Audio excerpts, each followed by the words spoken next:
रोको रोको रोको, ट्रक रोको रोको रोको, अरे भाई ट्रक रोको। खबरदार कोई हिला तो भून के रख दूंगा। चलो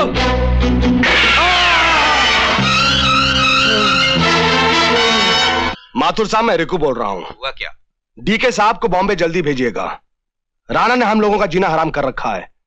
उसके आदमियों ने हमारा 2 करोड़ का माल लपेट लिया और माइकल का बेरहमी के साथ कत्ल कर दिया। क्या कह रहे हो? हाँ माथुर साहब, अब तो लगता है कि ये जंग चलती रहेगी हमारी, मरते दम तक। माथुर साहब का हुक्म है कि ये सब हथियार और ये गोला बारूद आज ही बॉम्बे पहुंचा दो। राणा साहब का ऑर्डर है कि हथियारों से भरी वो गाड़ी बंबई पहुंचने से पहले उड़ा दो।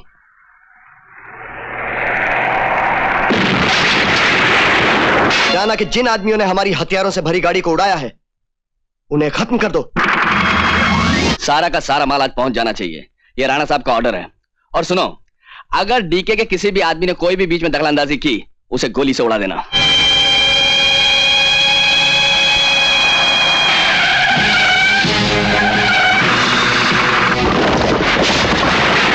सोनू साहब, इंस्पेक्टर कदम के होते हुए वहां माल नहीं उतारा जा सकता।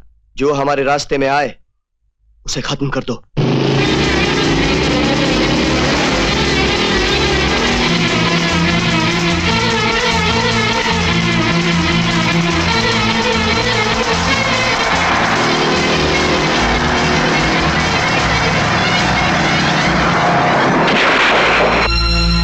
योर ऑनर, ये राणा का आदमी है। राणा जिसकी सरपरस्ती में बंबई का हर गुनहगार पलता है। राणा जिसके मुंह से निकला हुआ हर लफ्ज इन गुनहगारों के लिए कानून होता है। उसी तरह ये खतरनाक मुल्जिम सुल्तान राणा की शह पाकर कानून के साथ खेलता रहा, लेकिन आज ये कत्ल के इल्जाम में कटघरे में खड़ा है। मैं अदालत से दरखास्त करता हूं कि इस मुल्जिम को सजाए मौत दी जाए, जो कि राणा के मुंह पर एक तमाचा हो।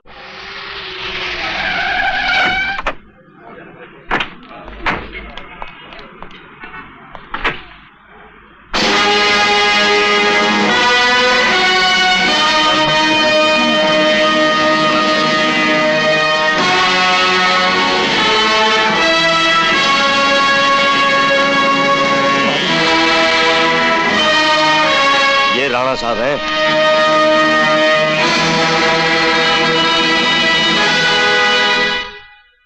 तमाम सबूत, गवाहों के बयानात और सरकारी वकील की जरा सुनने के बाद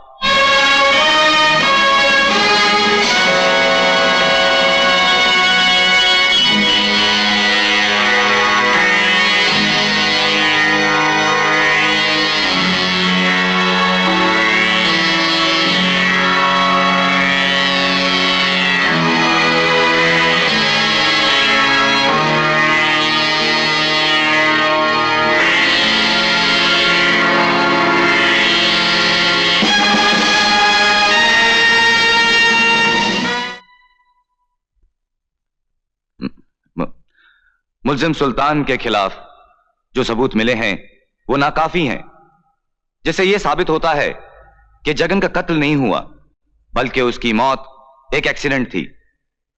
इसलिए अदालत सुल्तान को निर्दोष मानते हुए उसे रिहा करती है। बैठो बैठो।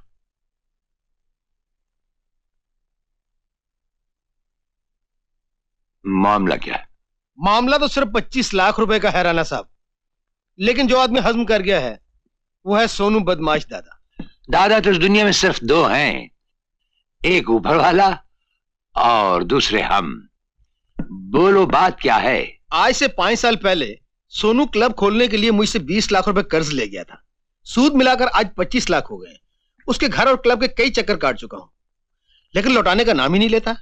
आते मंगल को यहां आकर तुम अपने 25 लाख रुपए ले जाना और उसमें से ब्याज के 5 लाख तुम अपने नाम से कस्तूरबा अनाथालय को दान कर देना।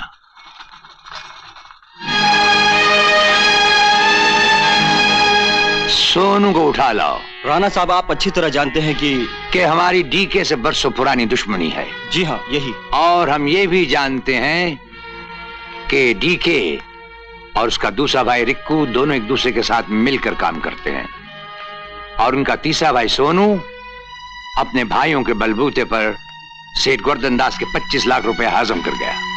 लेकिन सोनू को छेड़ने का मतलब होगा हमारी डीके के साथ और गहरी दुश्मनी। दुश्मनी और दोस्ती अगर गाड़ी ना हो तो उसमें कोई रंग नहीं आता चिंगू। हमें सोनू जिंदा चाहिए 24 घंटे के अंदर। इस काम के लिए मुन्ना और ताहिर को भेज दें। हमें सोनू को उठवा कर लाना है, जिंदा, मुर्दा नहीं। तो फिर ये काम कौन करेगा? सिर्फ एक आदमी, और तुम लोगों ने अभी उसे देखा भी नहीं, और सोनू कभी ख्वाब में भी नहीं सोच सकता कि वो हमारा आदमी होगा। कुछ ही दिनों से वो हमारे साथ काम कर रहा है, निहायत चुस्त, चालाक और फुर्तीला। अगर किसी ने हिलने की कोशिश की तो इसका भेजा हिला दूंगा। नमो कमान,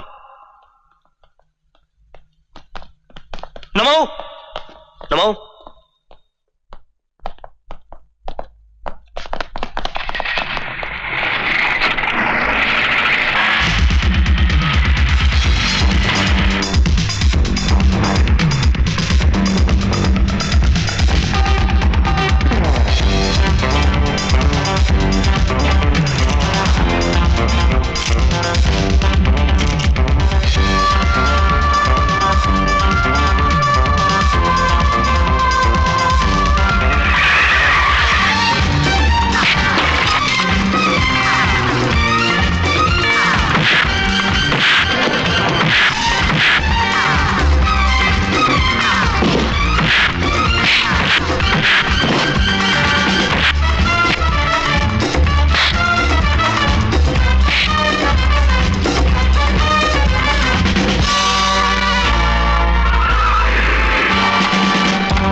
सुना है तुम बहुत बड़े दादा बन गए हो। हाँ राणा।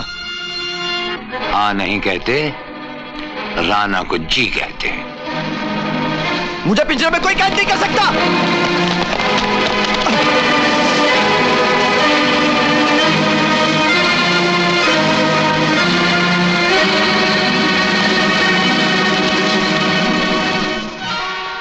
पिंजरा तो वो है जहां से हमने तुम्हें मंगवाया था। ये तो शेर की गुफा है, यहां अगर तुमने करवट भी ली तो समझो मौत को बुलावा दिया। हमारी सुनो, आज रात अपनी आवाज को अपने सीने में घोंट लो और कल सुबह का इंतजार करो, जब तुम्हारी चीखें सुनकर शायद समंदर भी थर्रा उठे।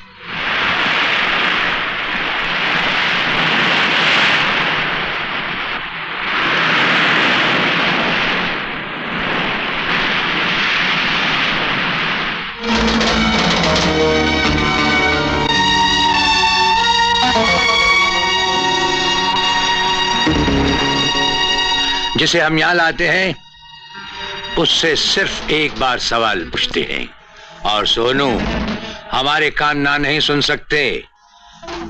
अगर ना सुन ले तो हमारे कानों से अंगारे निकलने लगते हैं, और ना कहने वाले का हशर ये होता है। अब बोलो, रुपया वापस ला रहे हो या नहीं?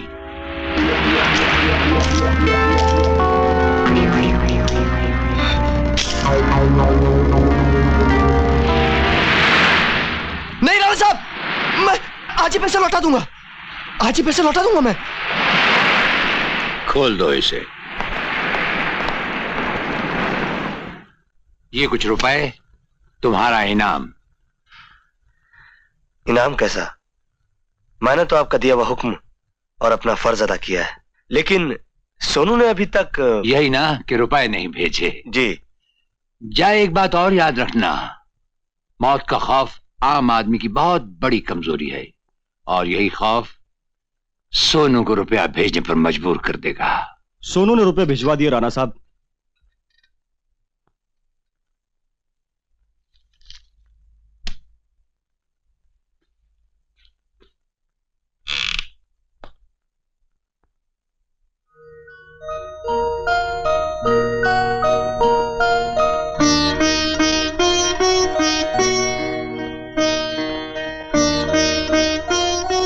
राधा, आगे भैया। दरवाजा खुला है, इंतजार करते करते यहीं सो गई? खाना खा के अंदर क्यों नहीं सोई? हाँ?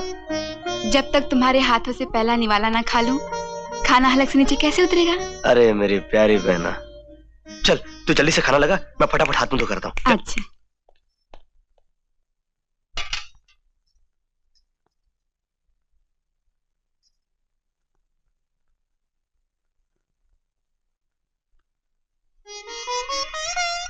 तू रो रही है? अच्छा सच बता, तेरी आंखों में ये खुशी के आंसू हैं या गम के?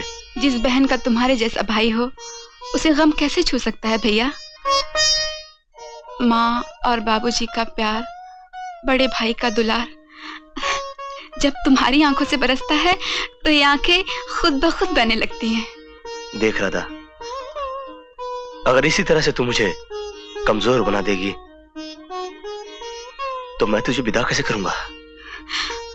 तुमने तो कसम खा रखी है भैया, मेरी डोली उठने के बाद ही तुम किसी को भाभी बनाकर लाओगे।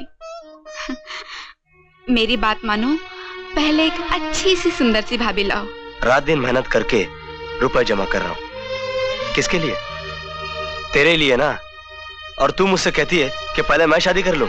ठहर, कल ही इतवारी लाल जी के यहाँ जाकर तेरी शादी की बात पक्की करता हूँ। अब अरुण के ऊपर कितना खर्चा हुआ है भाई जी, वो सुन लो। अरुण की माँ तो दहेज में कुछ भी नहीं लाई, टोटल लॉस। अरे भगवान, कम से कम एक औलाद ही ले आती तो 15 साल तक मंदिर, मस्जिद और गुरुद्वारे के चौखट चूमने को तो नहीं जाना पड़ता।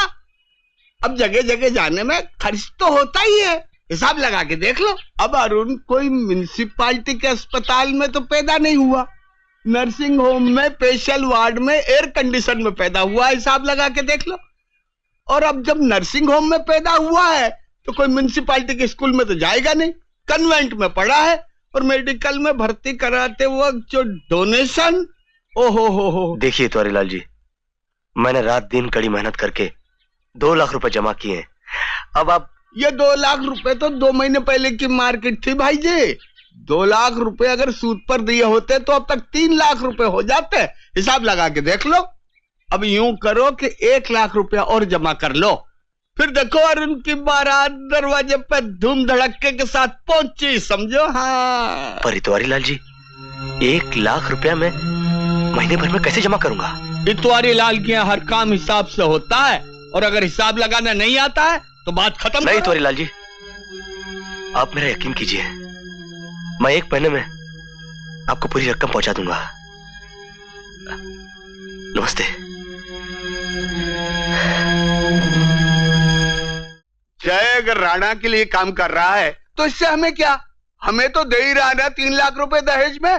बेटे, हमें आम खाने से मतलब रखना चाहिए, पेड़ गिरने से नहीं। पिताजी, मुझे ही समाज में रहना है, लोग मुझ पर उंगली उठाएं, ये मैं बर्दाश्त नहीं कर सकता। अरे छोड़िए समाज की बातें, समाज उसी की इज्जत करता है जिसकी जेब में माल हो। तू अपनी डॉक्टरी संभाल। नहीं पिताजी, ये हरगिज नहीं हो सकता। एक बात आप साफ साफ सुन लीजिए, मैं एक गुनहगार की बहन के साथ कभी भी शादी नहीं कर सकता। तू अगर मेरा जिद्दी बेटा है तो मैं भी तेरा बाप हूं। ऐसा हिसाब किताब लगाऊंगा कि सांप भी मर जाए और लाठी ना टूटे, तेरी जिद भी रह जाए और मेरा काम भी बन जाए। नमस्ते नमस्ते इतवारी लाल जी, आई बैठिए। आज आपने यहाँ आने की तकलीफ कैसे की? भैया मैं तो हिसाब लगा के आया था कि 7 दिनों के बाद पंडित जी ने शुभ मुहूर्त निकाला शादी का, चट मंगनी और पट शादी। पर मुझे विश्वास नहीं हो रहा कि वो 2 लाख भी तुमने जमा किए या नहीं। दरअसल मुझे चिंता एक ही बात की है, वो 10 दिनों के बाद में सक्सेना साहब अमेरिका से आने वाले, उनके आने से पहले ही मैं इस शुभ काम को निपटा देना चाहता हूँ। भाई आखिर बाप हूँ, 2 प्यार करने वाले दिलों को कत्ल करने वाला कसाई तो नहीं हूं ना मैं। अरे नहीं नहीं नहीं, अगर आपको विश्वास नहीं हो रहा तो आप अंदर आके देख लीजिए। चल आइए ना। चल।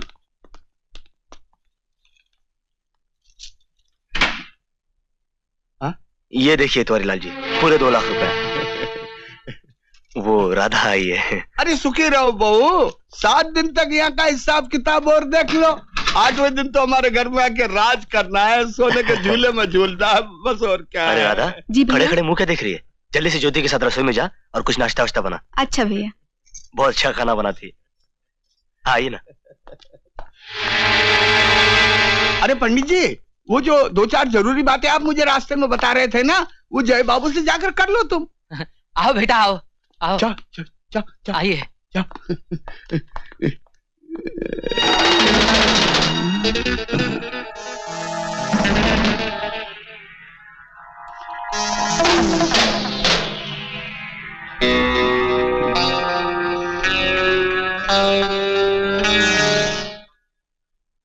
कहीं ऐसा ना हो भाई। अरे नहीं पंडित जी, आप बिल्कुल बेफिक्र रहिए। आपने जैसा जैसा कहा है वैसे वैसे ही होगा। हाँ?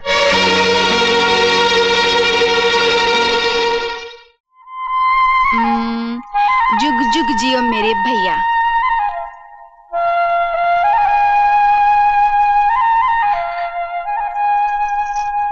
आ करो। नहीं नहीं, पूरा पूरा नहीं, पूरा।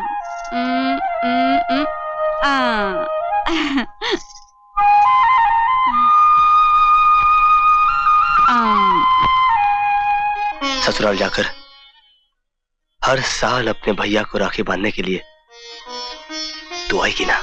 ये कैसी बातें कर रहे भैया, क्यों नहीं आऊंगी? तो फिर आज की तरह पहले तू ही मेरा मुंह मीठा करवाना, और आई हो जाएगी तो मैं थोड़ी ना तेरे मुंह में निवाला डालूंगा। जानती है आज रक्षाबंधन के मौके पर मैं तुझे क्या त्योहारी दूंगा? क्या देने वाले हो बताओ तो। आज मैं तेरे हाथ में अरुण का हाथ दूंगा। भैया एक भाई के लिए आज के दिन से बढ़कर और कौन सा दिन हो सकता है कि वो रक्षाबंधन के मौके पर अपनी बहन को उसका प्यार ला कर दे दे। मैं भी इतवारी लाल जी के यहाँ जाता हूँ और तेरी शादी का मुहूर्त निकलवाता हूँ।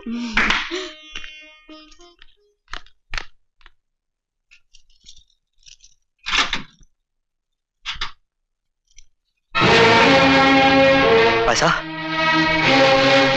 राधा, राधा, जी भैया। राधा रुपया कहाँ गया? हाँ? यही तो रखा था। मुझे नहीं मालूम भैया। लेकिन गया कहाँ? राधा, राधा मैं लूं। बर्बाद हो गया मैं राधा। ये मुझे नहीं मालूम। मेरे जाने के बाद यहाँ पे कोई आया था? कोई नहीं आया था। लेकिन अब क्या होगा राधा? अरे ये सब क्या हो गया राधा? ये सब क्या हो गया? मेरी जिंदगी की सारी जमा पूंजी लुट गई। तेरी खुशियां जिन्हें मैं गिन गिन के जोड़ रहा था, कोई एक ही झटके में उठा ले गया। लेकिन तू घबरा मत राधा, तू घबरा मत। तेरा ये भाई अपने आप को बेच डालेगा, लेकिन तेरी खुशियां लूटने नहीं देगा। नहीं भैया नहीं, ऐसा कोई कदम न उठाना जिससे तुम्हारी बहन खुद को सारी जिंदगी माफ ना कर सके। टूटती है शादी तो टूटने दो, पर कसम है तुम्हें मेरी, अगर खुद को नीलाम करने की बात भी सोची नहीं